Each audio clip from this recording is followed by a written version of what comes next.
عارفين احنا كدكاتره نساء بنكون لاقطين الحاله كده وهي داخله من على الباب.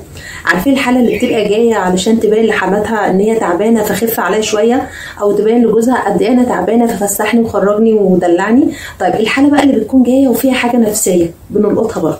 الحاله اللي كانت جايه لي وزعلانه ومتضايقه قوي، ما قالتش انا لقطت ده، بتتكلم عن الهيستوري بتاعها، ومن ضمن الكلام قالت لي ان هي في بيبي لها توفى قبل كده في السابع. قلت مع ده كدكتوره نساء ازاي انا مش ثيرابيست ولا دكتور نفسي، بس انا لازم اتعامل مع الحاله بتاعتي ككل. خدت الحاله نامت على السونار، اول حاجه عملتها ان انا وجهت السونار للحاله عشان هي لازم تشوف معايا كل حاجه، اللي هي مش فاهمه حاجه بس انا كنت بفهمها وهي برضه ستيل مش فاهمه حاجه. بدانا نشوف كل حاجه في السونار، شافت معايا الراس، شافت العينين، شافت البق، شافت حركه الايد، وقتها البيبي كانت اكتف قوي.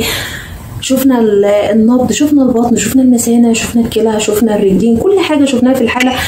على قد ما الحاله كانت مبسوطه، على قد ما استوعبت ان احنا شويه خرجنا من التجربه، او قدرت اخرجها من المود حتى ولو 5 دقائق. وده دورنا، ان احنا مش بس بنكشف على الحاله وبنولدها، احنا بنتعامل مع الحاله ككيان كامل. لازم تبقى مطمنه على البيبي ومطمنه على نفسها، ونفسيا تكون متظبطه عشان نتخطى مراحل وحاجات كتيره جدا في الحمل.